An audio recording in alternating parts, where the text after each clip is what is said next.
आप सबको जय मसीह की सुबह की बरकत यीशु की बरकत प्रोग्राम में आप सबका स्वागत है। एक बार फिर परमेश्वर का वचन हम आपके सामने लेकर आए हैं और हम परमेश्वर का धन्यवाद करते हैं कि किस विश्वास योग्यता के साथ परमेश्वर हमसे बातचीत कर रहे हैं। इन दिनों में जब हम अपने घरों में हैं, थोड़ी छूट हमें मिल रही है बाहर आने जाने की। परमेश्वर का हम धन्यवाद करते हैं कि परमेश्वर कितने ज़्यादा विश्वास योग्य हैं। और आज हम बात करेंगे कि जब हमारा उद्धार होता है, जब हम परमेश्वर की संतान बनते हैं, जब हम परमेश्वर के बेटे और बेटी बनते हैं, तो वो प्रोसेस जो है वो किस तरह से होता है, आज हम उस बात पर चर्चा करेंगे। परमेश्वर के वचन से देखेंगे कि हमारे उद्धार के लिए हमें क्या करने की ज़रूरत है। हम गलातियों की पत्री से आज हम पढ़ेंगे। पौलुस प्रेरित गलातियों की कलीसिया को ये पत्री लिखता है और पौलुस अनुग्रह से सुनाया हुआ सुसमाचार, उद्धार जो हमें अनुग्रह से मिलता है, उस विषय में बात करता है।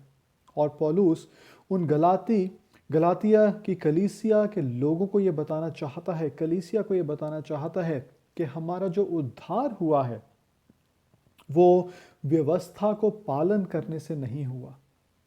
हमारा जो उद्धार है, हम जो परमेश्वर की संतान बनते हैं, वो किसी व्यवस्था को, किसी नियम को पालन करने से हम लोग नहीं बनते। हम परमेश्वर के संतान बनते हैं सिर्फ परमेश्वर के अनुग्रह के कारण से, परमेश्वर की दया के कारण से, परमेश्वर के प्रेम के कारण से। हम निकालें गलातियों की पत्री, उसका 2 अध्याय में 15 वचन से आगे पढ़ना शुरू करूंगा और धीरे धीरे हम देखेंगे कि परमेश्वर का वचन हमें क्या बताता है। गलातियों की पत्री, उसका 2 अध्याय 15 वचन से आगे। हम जो जन्म के यहूदी हैं, अब ये पौलुस बात कर रहा है और पौलुस अपने बारे में लोगों को बता रहा है कि हम लोग जो यहूदी हैं और पापी अन्य जातियों में से नहीं, तो भी ये जानकर कि मनुष्य व्यवस्था के कामों से नहीं पर केवल यीशु मसीह पर विश्वास करने के द्वारा धर्मी ठहरता है। हमने आप भी मसीह यीशु पर विश्वास किया कि हम व्यवस्था के कामों से नहीं पर मसीह पर विश्वास करने से धर्मी ठहरें, इसलिए कि व्यवस्था के कामों से कोई प्राणी धर्मी ना ठहरेगा। हम जो मसीह में धर्मी ठहरना चाहते हैं, यदि आप ही पापी निकलें तो क्या मसीह पाप का सेवक है? कदापि नहीं। क्योंकि जो कुछ मैंने गिरा दिया, यदि उसी को फिर बनाता हूं तो अपने आप को अपराधी ठहराता हूं। मैं तो व्यवस्था के द्वारा व्यवस्था के लिए मर गया कि परमेश्वर के लिए जीऊं।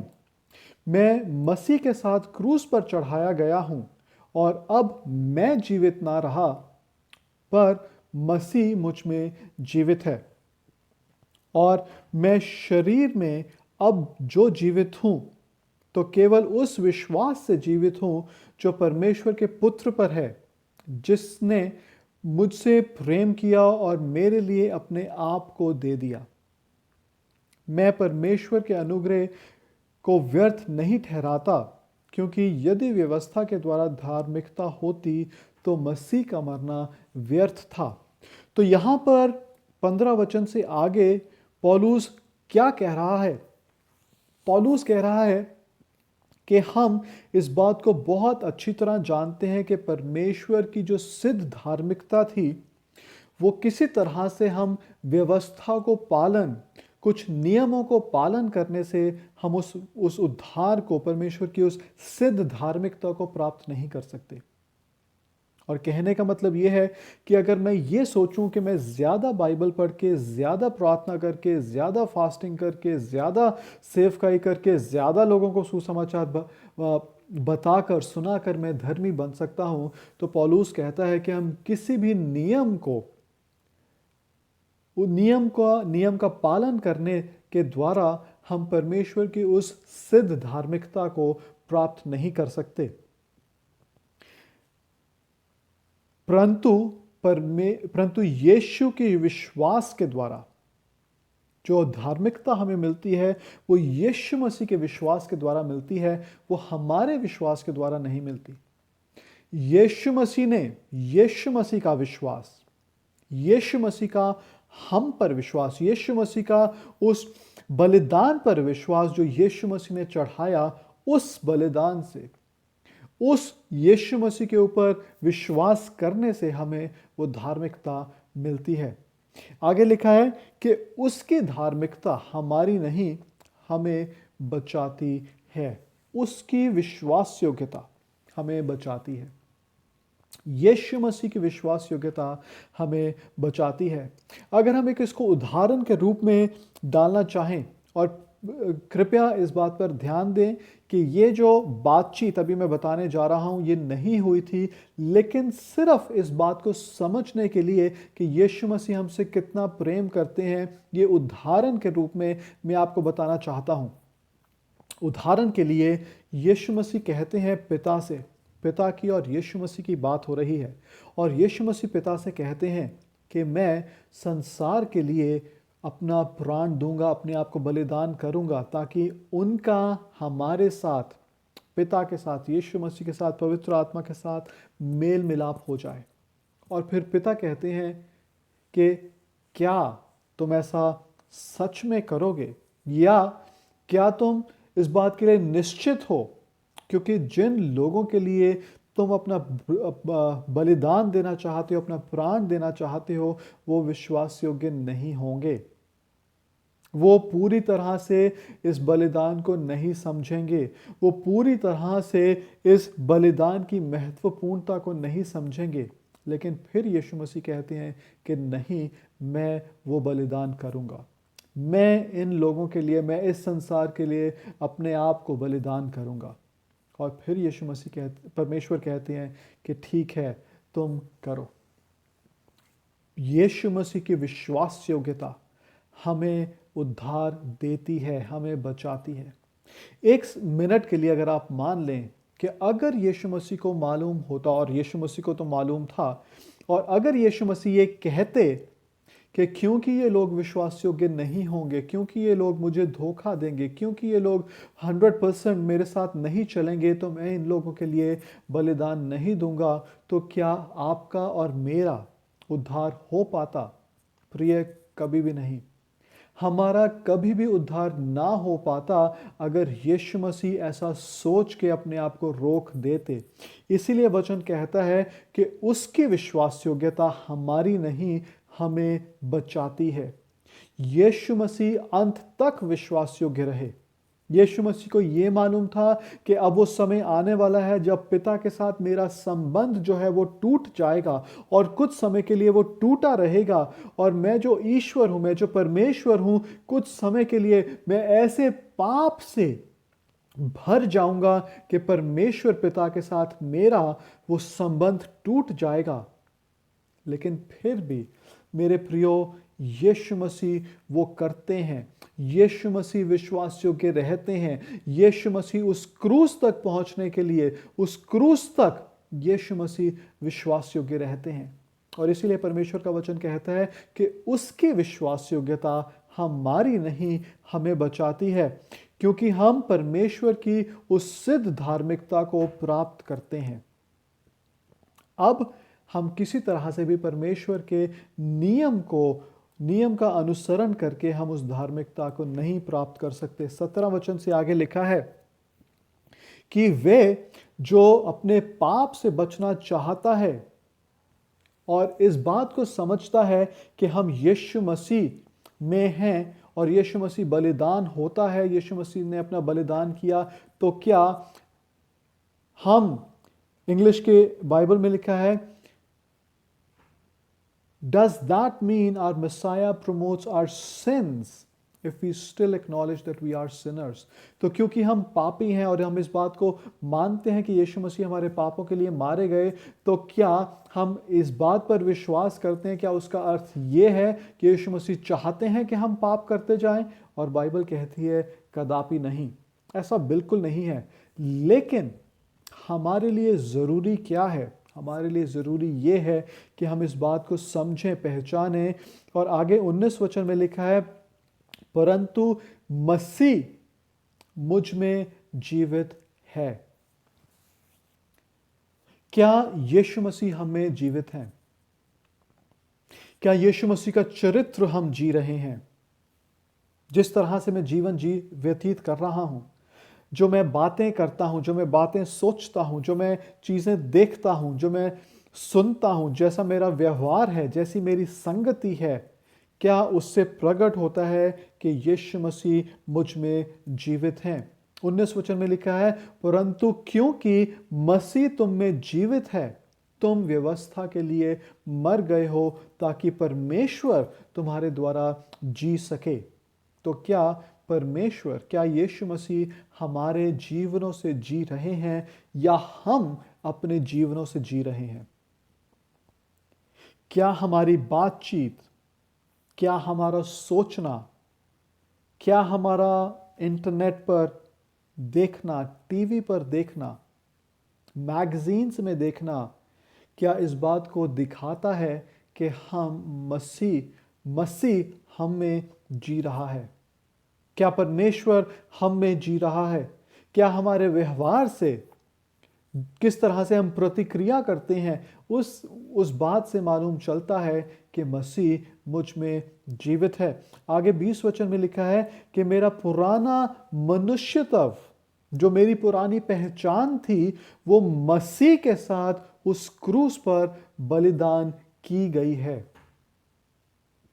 मेरी पुरानी पहचान, यीशु मसीह को जानने से पहले हम किस तरह के थे, और यीशु मसीह को हमारा उद्धारकर्ता ग्रहण करने के बाद जब हमारे जीवन बदल जाते हैं, परिवर्तित हो जाते हैं, तो क्या हमारा जो स्वभाव है वो पहले जैसा है? हमारी जो पहचान है वो पहले जैसी है, या हमारी पहचान बदल गई है?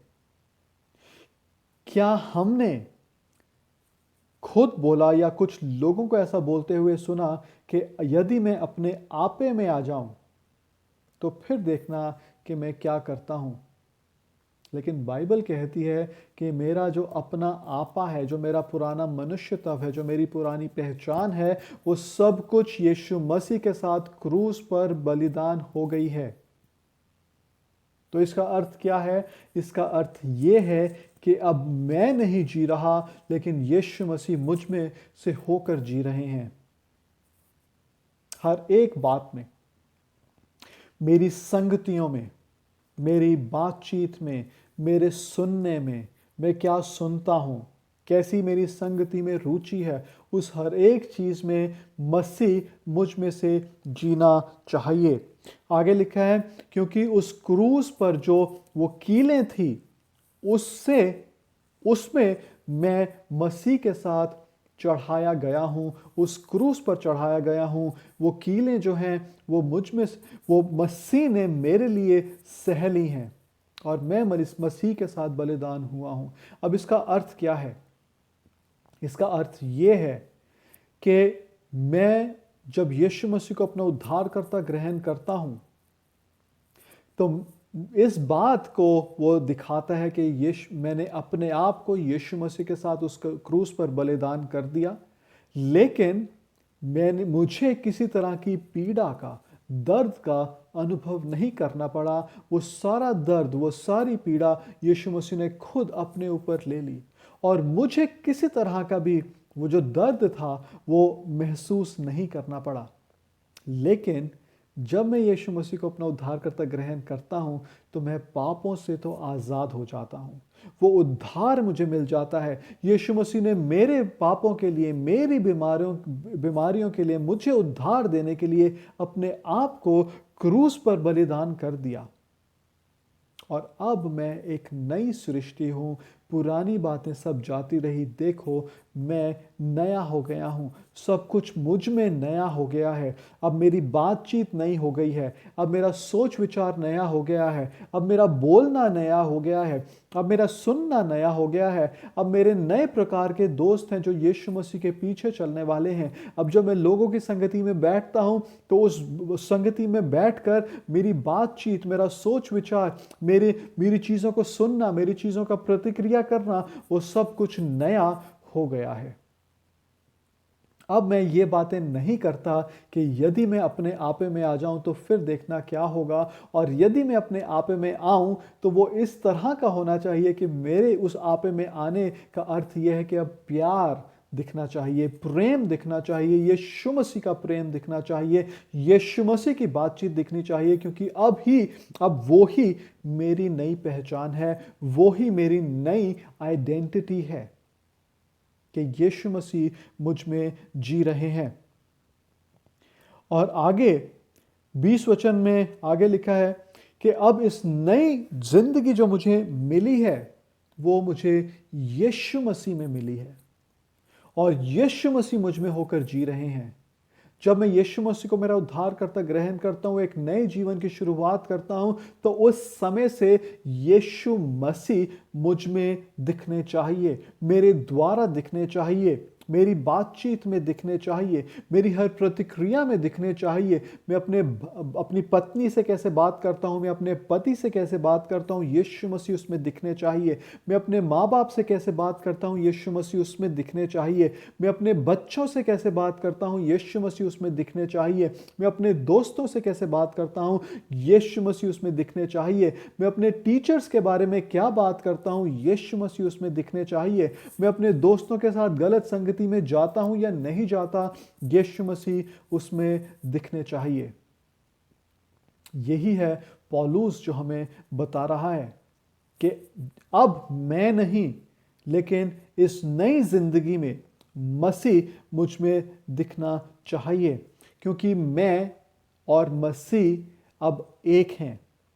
जब मैं यीशु मसीह को मेरा उद्धारकर्ता ग्रहण करता हूं, तब मसीह अपना अनुग्रह, यीशु मसीह अपना इतना अनुग्रह करते हैं कि वो मुझे अपने साथ गिनने के लिए, मेरे नाम को अपने साथ, अपने नाम के साथ मिलाने के लिए भी यीशु मसीह किसी तरह से शर्माते नहीं हैं। वो परमेश्वर जिसने इस आकाश को बनाया, जिसने इस पृथ्वी को बनाया, जिसने इस संसार को बनाया, वो परमेश्वर भी मुझे किसी तरह से भी अपने आप से जोड़ने से शर्मिंदा नहीं होते हैं। ऐसा प्यारा परमेश्वर हमारा है। ये नई जिंदगी जो मुझे मिली है वो परमेश्वर के पुत्र के विश्वास के द्वारा मिली है, हमारे विश्वास के द्वारा नहीं, परमेश्वर के पुत्र के विश्वास के द्वारा, यीशु मसीह के विश्वास के द्वारा, यीशु मसीह के उस बलिदान के द्वारा मुझे ये नई जिंदगी मिली है। और अब मैं नहीं जीता, परमेश्वर मुझ में से होकर जीते हैं। मेरे प्रियो, यही बात है जो मैं आज आपको बताना चाहता हूं कि हम किसी भी नियम का पालन करके हम उस उद्धार को पा नहीं सकते। अगर मैं हर रोज़ इतनी बाइबल पढ़ूंगा, हर रोज़ मैं इतने अध्याय पढ़ूंगा, हर रोज़ मैं इतनी देर बैठ के दुआ करूंगा, हर संडे में चर्च जाऊंगा, हर संडे में टाइथ दूंगा, इन चीज़ों से किसी तरह से भी हमारा उद्धार नहीं होता।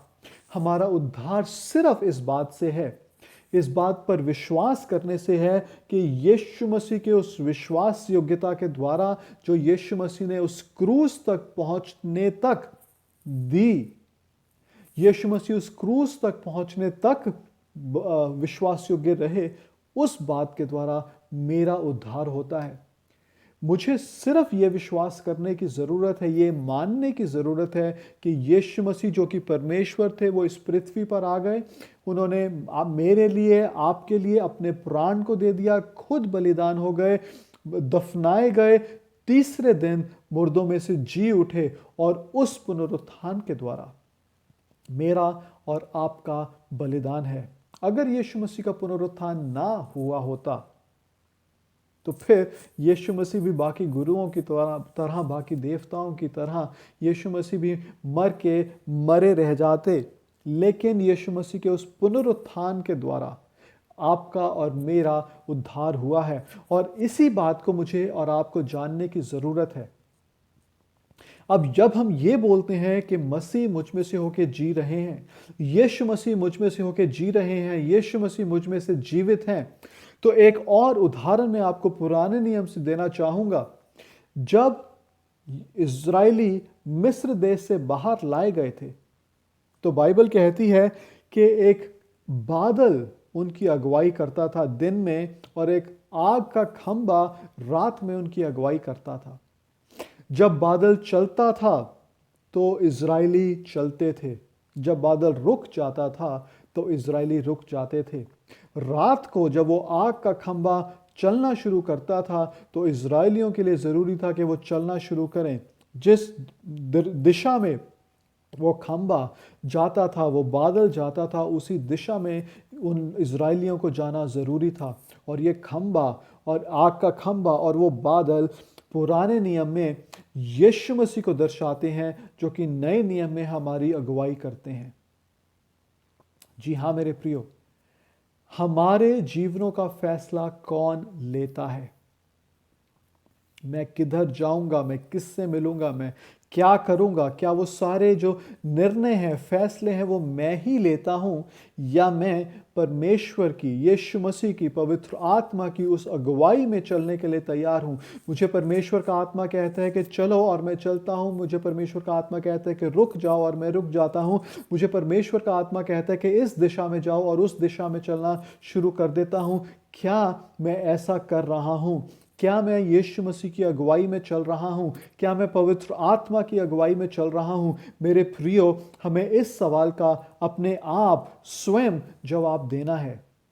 क्या मैं परमेश्वर की अगुवाई में चल रहा हूं? क्या मेरा जीवन जो व्यतीत कर रहा हूं वो परमेश्वर की अगुवाई में व्यतीत कर रहा हूं? क्या मैं परमेश्वर से पूछता हूं कि परमेश्वर आज मैं क्या करूं? आज मैं किससे बातचीत करूं? आज मैं कैसे बातचीत करूं? और हमने पहले भी देखा था, परमेश्वर का वचन भी हमें यह बताता है कि यीशु मसीह जब इस पृथ्वी पर थे तो रात रात भर वो प्रार्थना किया करते थे। परमेश्वर पिता से पूछते थे कि अगले दिन उन्हें कहाँ जाना है, अगले हफ्ते उन्हें कहाँ जाना है, किस किस को चंगा करना है, क्या क्या बातचीत करनी है। यीशु मसीह वो सारी बातें पिता परमेश्वर से पूछते थे। बाइबल में लिखा है कि भोर को सूरज निकलने से पहले, रोशनी होने से पहले यीशु मसीह एक अलग स्थान पर जाकर प्रार्थना किया करते थे। रात को, सांझ को यीशु मसीह प्रार्थना किया करते थे। सारी रात प्रार्थना में बिता दिया करते थे। वो इसलिए ताकि परमेश्वर से वो पूछें कि उन्हें क्या करना है, अगले दिन उन्हें कहाँ जाना है, अगले दिन वो किस गांव में जाएं, किस शहर में जाएं, किन किन लोगों को चंगा करें। यीशु मसीह जब इस पृथ्वी पर थे तब भी वो परमेश्वर पिता के अधीन थे और परमेश्वर से पूछते थे, परमेश्वर से अपना मार्गदर्शन लेते थे। तो मेरे और आपके लिए कितना ज़्यादा ज़रूरी है मेरे प्रियो कि हम परमेश्वर से हमारा मार्गदर्शन लें। हम यहीं पर समाप्त करेंगे और हम परमेश्वर से कह दें कि परमेश्वर आप मेरी अगुवाई कीजिए। मैं इस बात को समझ गया हूं कि मेरा जो उद्धार है वो सिर्फ और सिर्फ यीशु मसीह के नाम पर विश्वास करने के द्वारा है, कि यीशु मसीह की विश्वास योग्यता के द्वारा मेरा उद्धार हुआ है। तो अब यीशु मसीह मुझ में से होकर जी रहे हैं और यीशु मसीह को ही मुझ में से होकर जीना है। ये हमें प्रार्थना करने की ज़रूरत है। आइए हम प्रार्थना करें।